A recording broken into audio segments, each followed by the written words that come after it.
Բարև ձեզ Factor TV հյուրը ազգային ժողովի Հայաստան խմբակցության պատգամավոր Գեղամ Մանուկյանն է, ողջույն պարոն Մանուկյան։ Հանրային դաշտում այդպես էլ չլսվեց ձեր ուժի Հայաստան դաշինքի կամ դաշնակցության դրական վերաբերմունքը գնահատականը կամ ողջույնը Ադրբեջանի տարածքով Հայաստան ցորեն բերելու փաստի վերաբերյալ, հատկապես պարոն Մանուկյան, ես ձեր ժպիտը որսացի, կասեք ինչու Հայաստանը ձեռք է բերում կոմունիկացիոն այլընտրանք։ Ինչու չեք ասում, այ շատ լավ է, թող մի ճանապարհ էլ գործի։ Որ ճանապարհը։ Ասացի, Ադրբեջանի տարածքով։ Ադրբեջանով Հայաստան ապրանք է մտել։ Վրաստան եւ Հայաստան։ Լավ, էլի դարձավ արդյունքը, Վրաստանով Հայաստան ապրանք է մտել։ Վրաստանով Հայաստան ապրանք մտնում է պայմանական ինտերնետային խանութից օրերս բան են պատվիրել, Չինաստանից եկել է Վրաստան, իջել է Թոնավակայել, եկել է Հայաստան։ Ավելի շուտ կհասնի, մի օր, երկու օր։ Դուք համոզված եք այդպես։ Ես համոզված չեմ։ Դե Ռուսաստան գնալու փոխարեն Ադրբեջանով եկել մի քիչ ավելի։ Իրականում մի շաբաթ է, այս իշխանության ամբողջ բանը այդ ցորենը կուրկ դարձնելն է։ Բայց զուգահեռ, այսինքն հարցերը որ կան Ցորենը ով է ներկրել, ինչպիսին է եղել ինքնարժեքը, մասնավոր ընկերություն։ Որ Դե հիմա շատ կարևոր է։ Շատ կարևոր է։ Այսօր սա է ներկրում, վաղը Շատ կարևոր է, հարգելի Ռոբերտ։ Երկու օր առաջ էր կարծեմ աչքովս ընկավ սոցմեդիայում Պապոյան Գևորգին բանին հարցադրում են անում, լավ ինքնարժեքը իջել է, ու մեկ էլ տեսա որ շաբլոն նույն ձևակերպում Գևորգ Պապոյան, Ռուբեն Ռուբինյան, բոլորը դե տարբեր գործոններով պայմանավորված դա պետք է նայենք։ Նայեք, իրականում այդ ցորենը, այդ ամբողջ միֆը որ ստեղծեցին, իրականում թակարդում դրած բարի նույն պատկերն է, որովհետև կրկնում է մի անգամ խմբականակ եկավ ցորենի, մասնավոր բերեց Ով բերեց, դա էլ հայտնի չի, այստեղ թույլ տամ, որ ունենամ կասկածներից, միգուցե դա մասնավոր չէ, միգուցե պետբյուջեի հաշվին հայությանը, այսպես հերթական գունավոր կոնֆետը հրամցնելու համար, այդ մի խմբականակը բերել է, և դրանով ավարարվելու է։ Միգուցե չի էժանանում հացը, բայց բառացիորեն նախորդին զրուցում եմ Հայաստան ալուր ներկրող ընկերություններից մեկի սեփականատիրոջ հետ։ Եվ բացատրում է, նախ այդ մեծականակ ցորենի պահեստարանների խնդիր կա Հայաստանում։ Երկրորդ ասма, երբ որ մեքենաներով բերում ես, օրինակ լարսով կամ փոթիով, որպեսզի մեծ պահեստավորում չապահովես, քանի որ դա բաշխվում է Հայաստանի տարբեր մարզերում, ինքը լոգիստիկ առումով, ինքնարժեքի առումով շատ ավելի հեշտ է լինում բեռնատարներով բերել, տավուշ ես հասցնում, հետո ինչպես արարեցան, չկուտակել միտեղ հետո տեղափոխել, հասկացա։ Երրորդ հարցը որ կա, ի վերջո կոմունիկացիայի բացումը դա տրամաբանական կլիներ, եթե Ադրբեջանից Հայաստան որևէ ապրանք Ճիշտ եք, պարոն Մանուկյան, կես քայլ է սա, բայց դրական է, ինչու չեք ասում, որ դրական է։ Ինչն է դրական, նորից եմ ասում, այս դրականի ամբողջ ֆոնը ստացավ միայն Ադրբեջանի Հանրապետությունը, որտեղ այդ ցորենից որևէ մեկը տեղեկություն չունեցավ, իսկ Ադրբեջանը ստացավ միջազգային ատյաններում, հարթակներում, վայ տեսեք, ես հերթական ժեստ արեցի։ Եվ մեկ էլ փորձում է ստանալ Նիկոլ Փաշինյանը հերթական անգամ սեփական երկրի քաղաքացիներին բացատրելով, որ գիտես, այդ թակարդի մեջի դա պանիր չի, դա ռոկֆոր պանիր է, որը փրկություն է։ Պարոն Մանուկյան, եթե դա նշանակություն չունենար Հայաստանի համար, մեր կյանքը մի քիչ չթեթևացներ։ Ադրբեջանը 30 տարի փակ կպայր է, նա թող հանդես թույլ տարել է տրանզիտ անցումները։ Թույլ տարել է։ Հարգելի Ռոբերտ, ես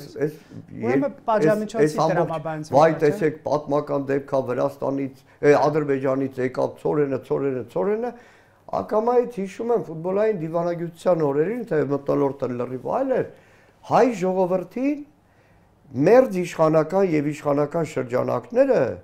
փորձում էին կերակրել Մարգարայի կամրջով եւ փորձում էին կերակրել Կարս Գյումրի երկաթուղով։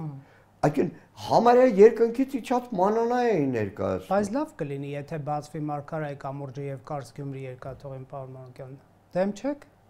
Դեմ չեմ։ բայց երբ որ դա ներկայացնում էին հայ ժողովրդին որպես փրկություն, աչքերը փակ, ապոյզը կնստենք, կհասնենք Եվրոպա կգնանք, ծորենը կգա, տանձը կգա, խնձորը կգա, կգնա եւ այլն։ Որ բացվի դուք չեք օգտվի Կարս Գյումրի երկաթուղից։ Ես իմ աչքով եմ տեսել Կարս Գյումրին, էլի, եթե կարելի ավարտեմ Չէ, նկատի ունեմ Կարս։ Եթե կարելի ավարտեմ պատասխանած։ Եվ այդ ժամանակ երկիր մեդիայում աշխատող որպես որոշեցինք, որ լավ, մի հատ հասկանանք, այդ ինչ է դրանից ենթադրում Կարս Գյումրին։ Եվ փաստագրական ֆիլմ նկարանեցինք։ Նախկինում ոնց է աշխատել դրա մասին Խորհրդային Միության։ Եվ ընդհանրապես ինչ է դա ենթադրում։ Նկարանումներ եղան Ախուրիկում, Գյումրի պատմական դեպոյում, հայտնի մեքենավար, որը ժամանակին Կարս Գյումրի երկաթգծով գնացել է, գնացինք հասանք եկանք Կարսով մինչև Հայաստանի սահման, խոսեցինք տնտեսագետներ, տրանսպորտի տնտեսագետներ, որոնց կարծիքը այսօր ոչ մեկ չի արդյունքում։ Եվ գիտեք ինչ է պարզվում, որ Կարս Գյումրիով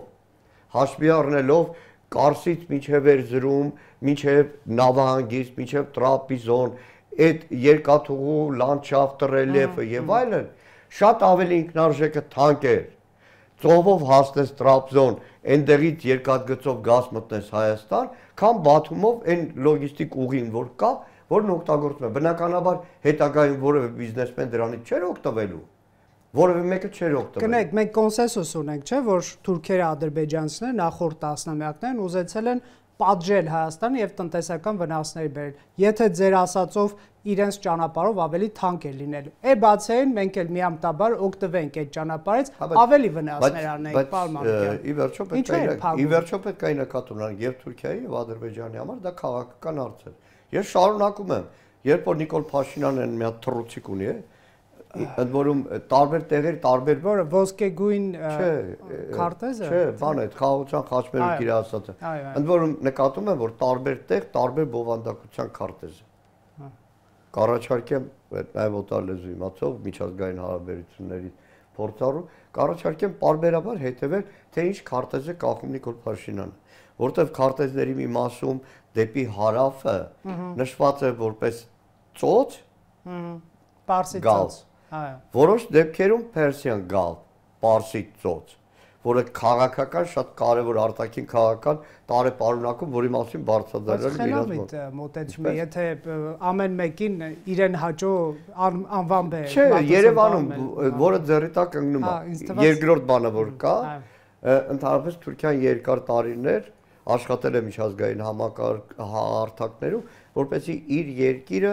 անգլերեն ոչ թե Turkey լինի, այլ Թուրքիա։ Եվ ընդհանրապես, օրինակ Հունաստանը երբեք պաշտոնական որևէ խոսակցության մեջ, որևէ գրագրությունում Թուրքիա չի օգտագործում, բայց չէ, սրանք պետք է հատուկ իրենց հավատարմություն շեշտեն։ Բայց կրկնում եմ, այս իշխանության քաղաքականությունը եւ փորձում են հանրությանը ներկայացնել, որ վերջ բոլոր կոմունիկացիաները բացում են։ Ես էլ ասում եմ եղբայր, բոլոր կոմունիկացիաների անվան տակ ես հասկանում եմ հնարավորինս արդյունավետ ուղիներ։ Հնարավորինս արդյունավետ ուղիներից մեկը դիցուկ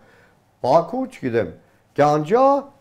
Ղազախ, Իջևան երկաթուղին է։ Այո, ճիշտ եք։ Ասում գործարկում, երբ եք գործարկելու։ Կարող եք ինձ որևէ հոդաբաշխ ձևակերպում տալ, որ այս իշխանությունը այդ գործարկման մասին խոսել է։ Ոչ, Նիկոլ Փաշինյանը դեռ ավելի մի առիթ ունեցել դրա մասին խոսելու ստիպված մեր հարցադրմանը, ստեց ասելով ուսումնասիրել ենք։ Դե հավանաբար Ադրբեջանը ավելի կարևորում է մեղրիով ճանապարհը, այդ պատճառով մենք Ադրբեջանի քաղաքականությունը պետք է։ Դե երկկողմ պրոցես է։ Դրա համար եմ ասում, դա երկկողմանի պետք է լինի։ Փաշինյանը ստեց թե $400 միլիոն երկաթուղու կառուցման համար գումար է պետք, թեև այդպիսի բան չկա իրականության մեջ։ Շատ արագ հնարավոր է գործարկել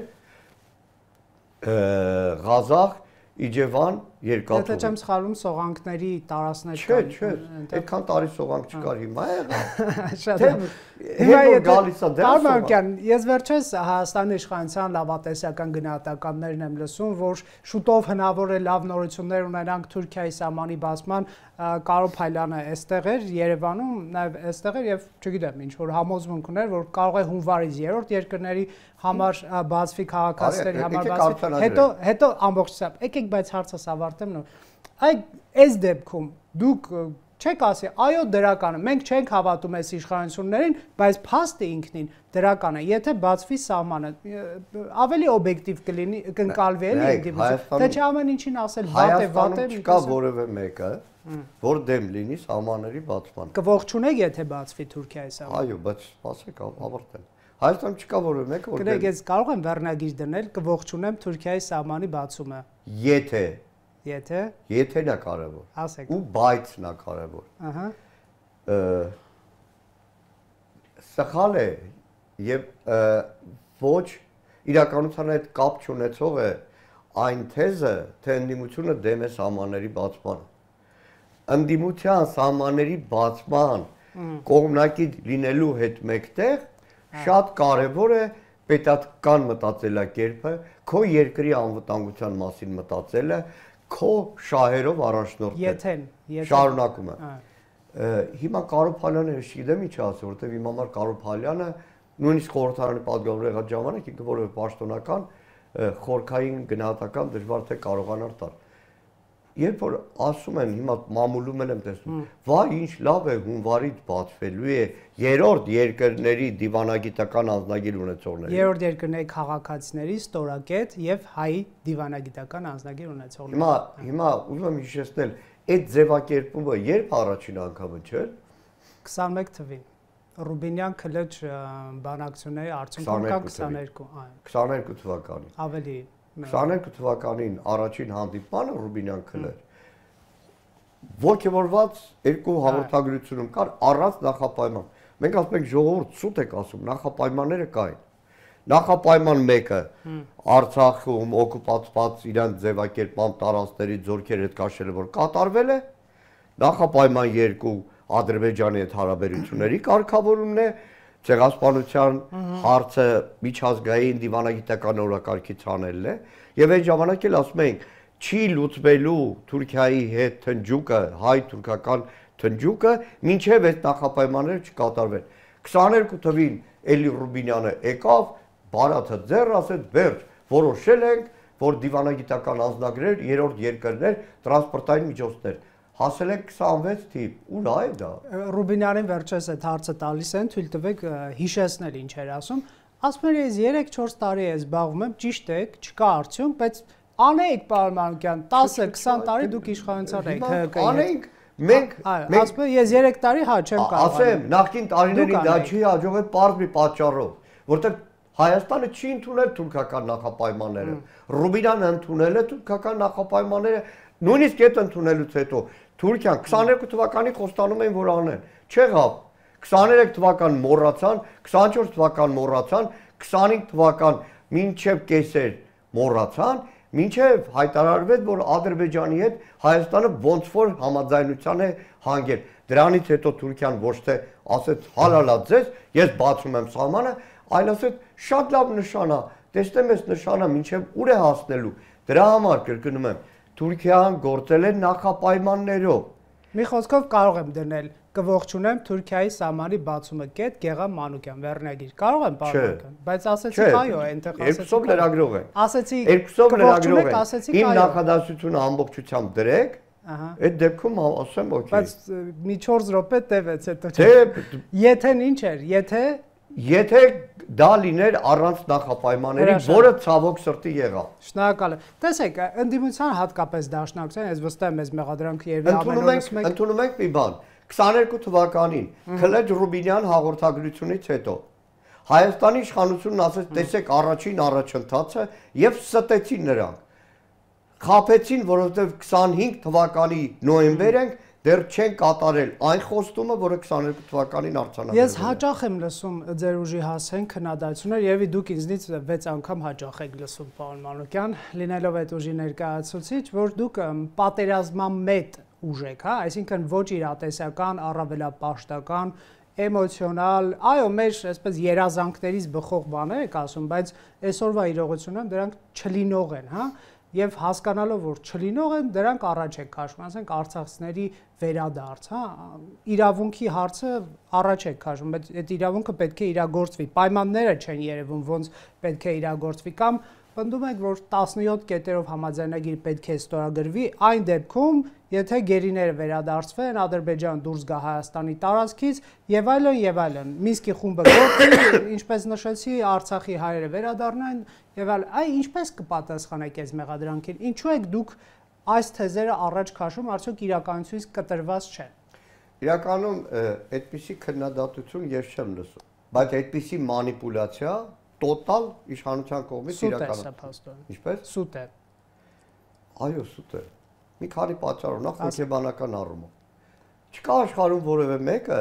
այսպես ասեմ, հավաքականություն, եթե դա միլիտարիստական իշխանություն չի եւ աշխարհաքաղաքական ինչ-որ գլոբալ խնդիրներ չի լուծում, որ պատերազմի կողմնակից լինի։ Հատկապես մեր երկրի դեպքում եւ հատկապես Դաշնակցության դեպքում։ Չկարող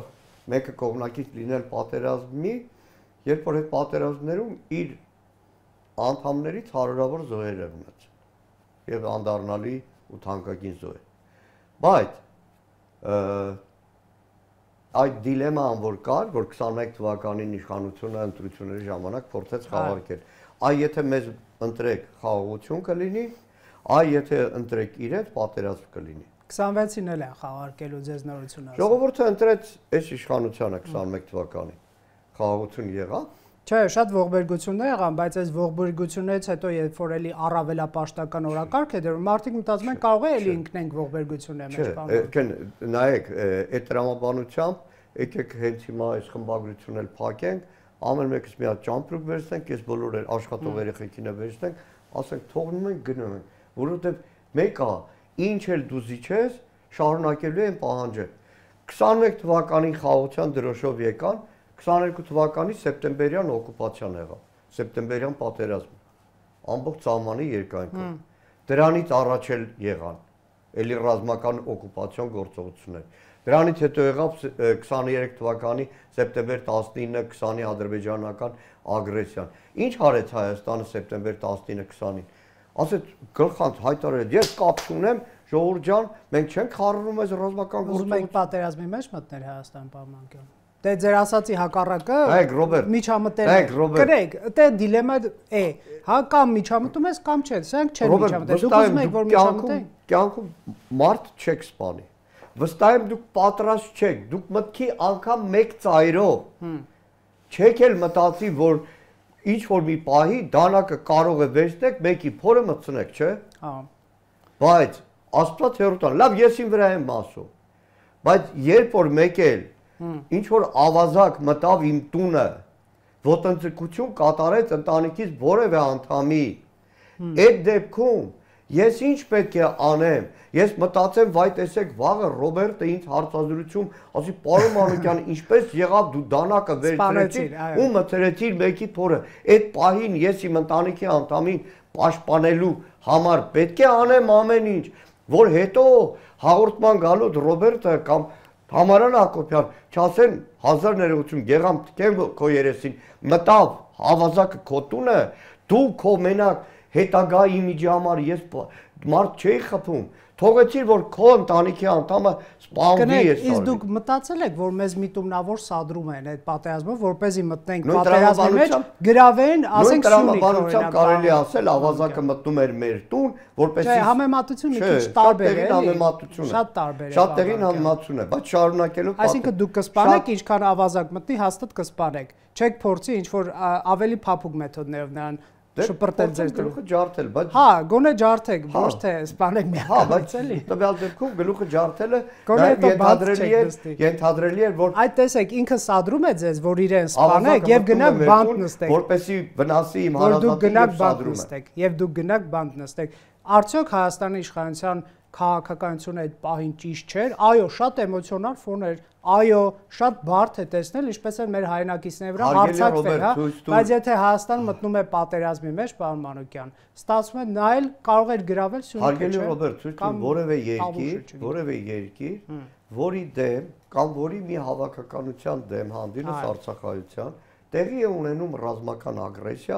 եւ այդ երկիրը ի սկզբանե ասում է ես որևէ կերպ դրա հետ կապ չունեմ։ Կնեք, հիմա մի հատ հարց։ Կարող եմ վերնագիր դնել, Հայաստանը պետք է մտներ պատերազմի մեջ հանուն Արցախի։ Մանիպուլացում եք։ Դուք դրա համար եմ ճշտում։ ԿՊ-ական բառապաշարներ։ Դրա համար եմ ճշտում։ Ինչ պետք է անենք մենք որպես պետություն այդ ժամանակ բան։ Դու որպես պետություն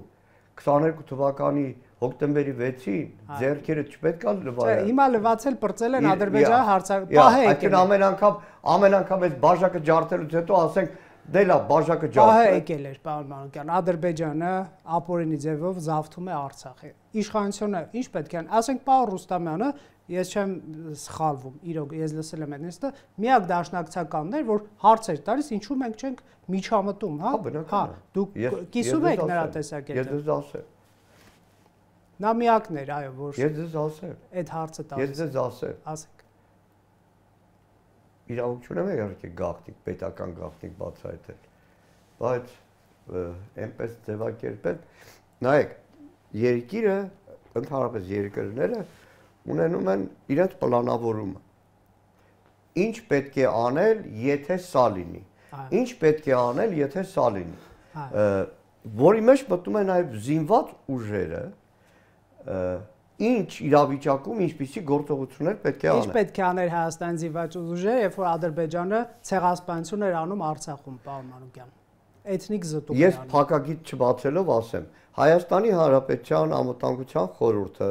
2021 թվականին 21 թվականի գարնանը,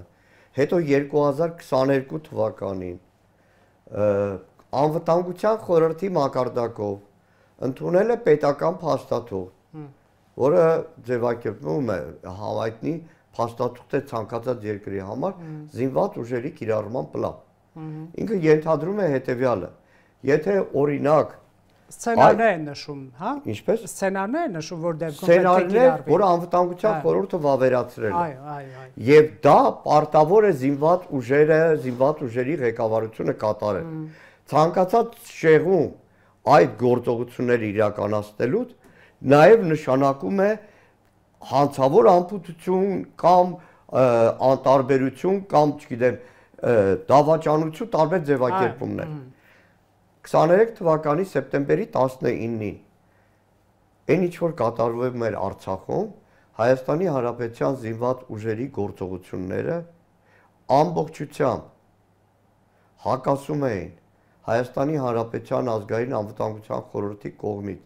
22 թվականին ընդունված զինված ուժերի կիրառման պլանի։ Ես սրանից ավել չեմ կարող։ Այսինքն ես թարգմանեմ, չէ, դուք չեք ասում, ես եմ ասում։ Ես սրանից ավել չեմ կարող, բայց վստահ եմ։ Պլանի համաձայն պետք է զինված ուժերը միջամտեն, բայց չեն միջամտեն։ Բայց ես վստահ եմ, որ մի օր լինելու է արդար դատաքննություն նաև այս հարցով։ Եվ իդեպ 23 թվականի սեպտեմբեր 19-ը 20-ի ադրբեջանական ռազմական ագրեսիայի ժամանակ հենց առաջին պահից, արդեն մի քանի օր շարունակ Արցախում էլ կար այդ ահազանգը, որ Հայաստանի հետ սահմանակից եւ Ջերմուկի եւ Գեղարքունիքի հատվածից ադրբեջանական զինված ուժերի ստորաբաժանումները ամբողջությամբ տեղափոխվել էին Արցախի հյուսիս-արևելյան հատվածներ։ Ի սկզբանե Ադրբեջանը հանգիստ է եղել, որ երբ օկուպացրել էր Արցախի վրա Հայաստանի սահմանից որևէ որովհետև օկուպացրել էր Հայաստանի տարածքը սեպտեմբերի 13-ին բարձունքները վերցրել էր։ Հարգելի Ռոբերտ, վստահ էր, որ Հայաստանի տարածքից, որտեղ այդ որ ասում բարձունքները վերցրել է, այնտեղ շատ բանա, տարբեր վիճակներ են, միտեղ մերն է բարձունքը, միտեղ իրենցն է, իրենք վստահ են եղել, որ Հայաստանի տարածքից որևէ փամփուշտ չի կրակվել։ Մի խոսքով ԱԽ-ի պլանի համաձայն զինված ուժեր պետք է գործես, չի ով էր տվել այդ վստահությունը։ Արդյոք բանավոր վստահություն էր, որ Ադրբեջանին տրվել է։ Այստեղ է թաղված շանգելու։ Ես կարող եմ վերնագիր դնել, ըստ Գեգամ Մանուկյանի ԱԽ պլանի համաձայն զինված ուժերը պետք է գործել բառը։ Ես նման բան չասացի։ Զինված Արցախի վրա հարձակման դեպքում։ Ես նման բան չասեցի։ Դե ասացիք պլանը շեղվել է, չեն գործել, պարոն Մանուկյան։ Ես նման բան չասեցի։ Բայց ինչ պետք է անել այդ պլանի։ Ես ազգային ժողովում ձևակերպումը տվել եմ այսպես։ Ամբիոնից այս երկրի ներկայիս զինված ուժերի ռազմաքաղաքական ղեկավարության տրամաբանության համաձայն, եթե Ադրբեջանը որևէ պահի հարձակվեր Տավուշի ուղղությամբ, երրորդ բանակային կորպուսի ուղղությամբ եւ իշխանությունը հայտարարել, որ խուսափելու է լայնածավալ պատերազմից, երկրորդ բանակային կորպուսը եւ ամբողջ Հայաստանի Հանրապետության զինված ուժերը որևէ քայլ չեն անի Տավուշում տեղակայված Հայաստանի զինված ռազմամիավորման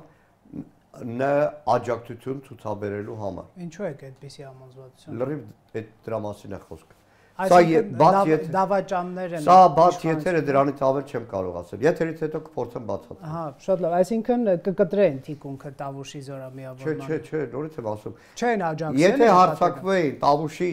ուղղությամբ մեր բանակի վրա, այն պատճառաբանությունը, որ բերում է այս իշխանությունը, նույն տրամաբանությամբ, ասելով, թե խուսափելու ենք լայնածավալ պատերազմ, որպեսզի խուսափենք լայնածավալ պատերազմական գործողություններից, թույլ չենք տալու մնացած բոլոր ստորաբաժանումներին Հայաստանի զինված ուժերի աջակցություն ցուցաբերել իրենց մի ստորաբաժանմանը։ Դա ձեր համոզմունքն է։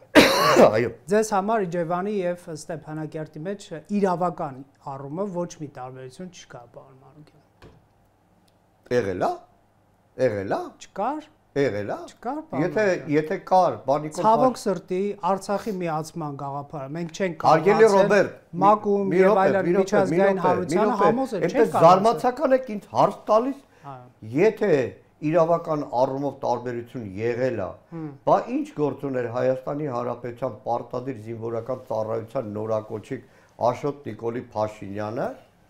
որ հոր հայտարարության հիման վրա ծառայություն է անցկացրել, կամավոր էր։ Ոչ, կամավոր չէ։ Բոլորը կամավորական են։ Հարգելի Ռոբերտ, կամավոր չէ։ Բա կամավոր էր, թե Նիկոլ Փաշինյանը ճոռոմություն չաներ ամբողջ աշխարհում մեկ, որ ես որոշել եմ, որ իմ տղան Արցախի պաշտպանության բանակում պետքա ծառայի։ Դե ով է ասել, որ Փաշինյանը կոշտ եւ կոպիտ սխալներ չի արել, պարոն Մանուկյան, բայց ընդունենք։ Ձեր դիրքորոշումը ինձ հետաքրքիր է։ Ընդունենք, որ տարբերություն չկար։ Հարգելի Ռոբերտ, երբ որ ասում եք պատերազմի ով է կողմնակից, պատերազմի ով է կողմնակից, որևէ մի պաշտոնյայի տղա, որ ծառայում էր Արցախում, երբեք դա չէր թմբկահարում, չէր հայտարարում ես տղուս ուղարկում եմ Արցախի պաշտպանության բանակ ծառայության։ Հայաստանի ղեկավարները 3 տասնամյակ, եթե նույնիսկ գնում էին Արցախ, նույնիսկ զորամիավորումներ էին այցելում, այդ չէին դարձնում ամենօրյա տուրիզմ։ Դե Փաշինյանը ինքը իրեն մեղադրում է դաշնակցական լինելու մեջ։ Հիմա ես եւ իմ ընկերներն ենք պատերազմ հրահրում, թե Նիկոլ Փաշինյան իր ամբողջ անադեկվատ քաղաքականությամբ Փաշինյանի թիմակիցները իրենց այսօր ինքնախարազանում են 18-20 թվականներին դաշնակցական լինելու համար։ Գլուխները պատով են տալիս, իրանք ավանտյուրիստ էին, դաշնակցական չէին։ Երեք դաշնակցականի 10% ունենային, որ խելքով աշխատեին, որ մենակ պոպուլիզմի վրա չմտածեին, որ առավոտվանից գիշերը պոպուլիզմով այս երկիրը չտանեին այս գահավիժմանը։ Պոպուլիզմ չէ լինի սեպտեմբերի 19-ին մտնել Արցախի պաշտպանության գործիներ։ Նորից չեք ուզում հասկանալ։ Չէ, ես կարող եմ բարդ եմ հասկանում։ Դուք հասկանում եք, որ Հայաստանի Հանրապետությունը իր հայրենակիցներին եւ նաեւ իր քաղաքացիներին դավաճանել է։ Չի պաշտպանել Ադրբեջանը։ Դավաճանել է։ Չէ, կոնկրետացրեք, ասեք, որ պետք է մտնել պատերազմի մեջ, չի մտնել, ասեք, պարոն Մանուկյան, ինչ չեք։ Նայեք, ես նորից այսպես անուղակի ասում եք, բայց բառը չեք հնչեցնում։ Պետք է մտնել պատերազմի։ Ձեր ընտանիքի անդամին են կոտորում։ Ձեր եղբորն են կոտորում, ձեր երկրի քաղաքացուն են կոտորում, ձեր զինված ուժերի միավորմանն են կոտորում։ Դուք հասկանում եք այս իշխանության քարոզությունը ուր է հասցրել, որ այսինքն եթե ծեծում են աղբորս ծեծում են, ես գլուխս թեք եմ ասեմ աղբեր, ես դրա հետ կապ չունեմ։ Դե պետք է քաղաքական լուծումների գնալ, ուրեմն թող լուծումները գտնեն, ձեռքերը չլվային, չէ՞ որ Հայաստանն էր տասնամյակով ասում անվտանգության երաշխավորն էր, եւ ոչ թե 22 թվականի հոկտեմբերի 6-ին Պրագայում ձեռքերը լվային։ ԿՓ-ականներն էլ ասում են դաշնակցությունը հեղաշրջում արեց, իշխանություն վերցրեց, հրաժարվեց բանակցություններից, Ադրբեջանը հարձակվեց, մենք ինչ անենք, պարոն Մանուկյան։ 10 օր դուք եք իշխանության։ Ամեն ինչ անեք, որ այդտեղ իշխանության մեջ միակ դաշնակցականը խորհրդարանի նախագահ Դավիթ Իշխանյանն է։ 1. Երկրորդը այս իշխանության սրտի նախագահ հիմա Բաքվում է, դրա համար Այսքանով սահմանափակված։ Այ եթե նրան չհեռացնեք իշխանությունից, Ադրբեջանը չէր Արայիկ Հարությունյանը ոչ մեկ չի հեռացրել իշխանությունից։ Արայիկ Հարությունյանը մի քանի անգամ փորձ է արել հրաժարական տալ, բարբերաբար համոզել են հրաժարական տալ։ Բայց Ռուբեն Վարդանյանը պահանջել էր հրաժարական։ Դա լավ, Ռուբեն Վարդանյանը լիք քաղաքացիքային Արցախում, որ համարում են, որ Արայիկ Հարությունյանը լավ ղեկավար չի, պահանջում էին։ Բայց համոզել են, որ չէ, պետք է դու շարունակես։ Բայց 23 թվականի օգոստոսի վերջին Արայիկ Հարությունյանը մինչև վերջ կանգնած մնաց իր հրաժարականի գաղափարը։ Բայց պարոն Քոչյանը շատ ուրախացել էր, որ նա հեռացել է։ Շատերն են ուրախացել։ Ասում են նույնը Հայաստանում։ Հա, ես էլ եմ Հայաստանում։ շնորհավորել ազգային ժողովի ամբիոնից Սամվել Շահրամանյանին ընտրությանը, բայց կրկնում եմ, արդար չի այդ փոփոխությամբ պայմանավորվել 23 թվականի սեպտեմբեր 19-ը 20-ի ադրբեջանական ագրեսիա։ Հարությունյանը բանակցելի Նորից եմ կրկնում փաստը։ Այդ շրջանում արդեն ադրբեջանական զորքը ամբողջ Հայաստանի սահմանից տեղափոխվում է Արցախի հյուսիս-արևելյան հատված եւ հյուսիսային հատված, որը ենթադրել է տալիս, որ Ադրբեջանը, որովհետեւ ցանկացած այսքան տարական ռազմական գիտելիք ունեցող մարդը եթե հաշվարկել, որ այստեղից հարձակվելու եմ Արցախի վրա, իմ բանակի թիկունքը պետք է ապահովություն ունենա։ Դրա համար ստեղից զորքը չեմ անի, բայց հանել է, քանի որ հանել էր Ադրբեջանը, խրամատում զորքերի մեջ, այսինքն խրամատը դա մարտական հերթապահություն է, ես տասնյակ հազարով մեզ գերազանցում են պահում։ Հարգելի Ռոբերտ, ես մոտավորապես 50-60 հազարանոց զորամիավորման հանելու մասին եմ խոսում, որը հանել է վստահ լինելով, որ այստեղից վտանգ չկա, որը միակ տարբերակն է, որ Հայաստանը տվել է երաշխավորություն, որ Ադրբեջանը կարող է ձեռքերը ազատ գործել Արցախի հանրապետության Եվ դուք վստահ եք, որ Հայաստանը, եթե ձեր ասած չդավաճաներ իր հայրենակիցներին եւ մտնել պատերազմի մեջ, Հայաստանից տարած չեն գա։ Շարունակում եմ այդ թեզը, որ իշխանությունը փորձում է, հա, դա տեսեք Արցախում իշխանություն փոխվեց, ուզում եմ հրապարակային հիշեցնել։ Դավիթ Իշխանյանն ընտրվել է Արցախի խորհրդարանի նախագահ, առաջին հեռախոսազրույցը, որը կայացել է Հայաստանի Հանրապետության ազգային ժողովի նախագահ Ալեն Սիմոնյանի հետ։ Ինչքան հիշում եմ Դավիթի նախաձեռնությամբ էր, բայց փաստը ինքնին, որ այն ինչ որ կատարում էր Արցախում, այսպես նորություն չէր իշխանությունների եւ նաեւ խորհրդակցություններ չկային ու կային խորհրդակցություններ։ Ավելին ասել, այն արդեն սեպտեմբեր 19-20-ից հետո Արցախի իշխանությունների գործողությունների հետ կապված բոլոր քայլերում եղել է քննարկում ու խորհրդակցություն Հայաստանի իշխանությունների հետ։ Նույնիսկ այդ բայց նրանք չեն հնազանդվում Փաշինյանին, պարոն Ագարյան։ Նրանց հայտարարությունները օրինակ խորհրդարանի այն մասին է, որ մենք ենք մեր ճակատագրի որոշում, դուք գործ չունեք։ Ես նորից եմ կրկնում փաստը, որ նույնիսկ Սամվել Շահրամանյանի այդ հայտարարություն փաստաթուղթ ոնց ուզեք ձևակերպեք, որը հետո չեղարկվեց, մինչև վերջի տողը քննարկվել է Հայաստանի իշխանության անձամբ Նիկոլ Փաշինյանի հետ։ Դե, պարոն Մանուկյան, այս թեման այնքան երկար է։ Ես վստահ եմ ձեզ էլի կհյուրընկալենք եւ մի քանի այլ թեմա էլ է պատրաստել։ Ամեն դեպքում սահմանափակվենք, այո, շնորհակալ եմ շատ հարցազրույցի համար։ Factor TV-ում հյուրընկալել ենք Գեղամ Մանուկյանին։